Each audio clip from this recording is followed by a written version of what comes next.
Mapagpalang araw sa ating lahat. Ako ang inyong lingkod, Elijah Paul Jan Valdez, at welcome sa ating daily devotions. Ang ating verse for the day na sa mga awit, chapter 68, verse 19. Sinasabi dito na, purihin ng Panginoon, ang Diyos nating nagliligtas.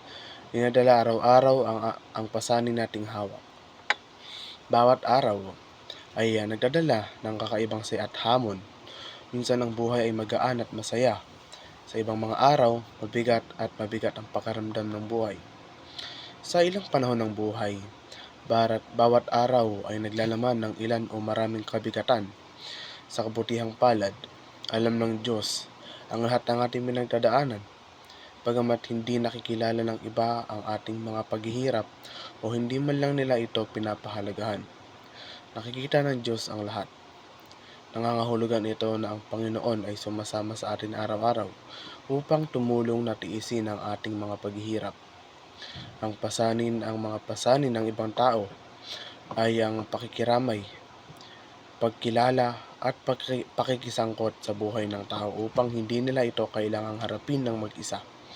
Sa tuwing nagdududa tayo sa pagmamalasakit ng Diyos sa ating mga pasanin, tandaan na literal na nakilala tayo ng Diyos sa pamamagitan ng pagiging tao kay Jesus.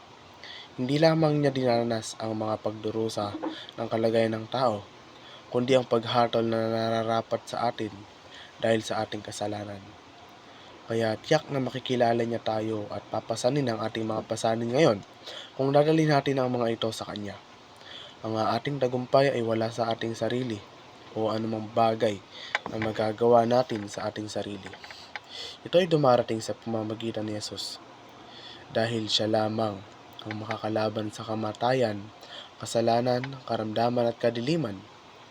Ang buhay na matagumpay ay nagsisimula at nagtatapos kay Jesus.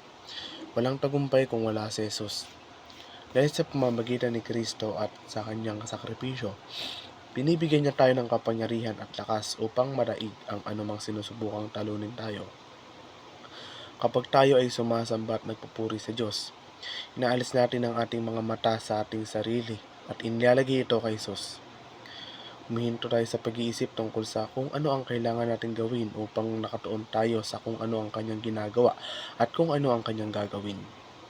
Nagbibigay tayo ng kaluwalhatian sa ibang tao para sa ikabubuti ng ating buhay, habang ipinagkakatiwala din sa kanya ang masasamang bagay para sa kanyang ikabubuti. Ito ang pinaka hindi makasarili na bagay na magagawa natin dito sa planetang ito.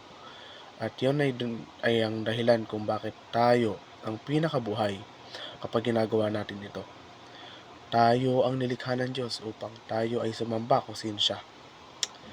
Ang ating pangunahing motibasyon para sa papuri at pasasalamat ay ito.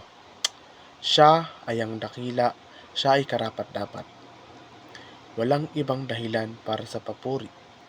Hindi lamang tayo ginawa ng Diyos para sa kanyang kaluwalhatian, ngunit iniligtas niya tayo at inililigtas tayo upang maging kanyang papuri sa lupa. Dapat nating purihin siya dahil nilikha niya tayo.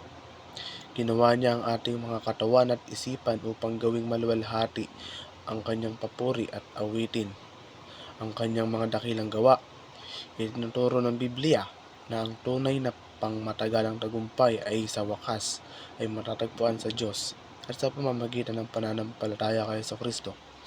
Hinihikayat nito ang mga mananampalataya na magtiwala sa kapangyarihan ng Diyos, na nakinikilala na ang tagumpay ay resulta ng banal na interbensyon at pag-asa sa pag-ibig at lakas na ibinigay ng Panginoon.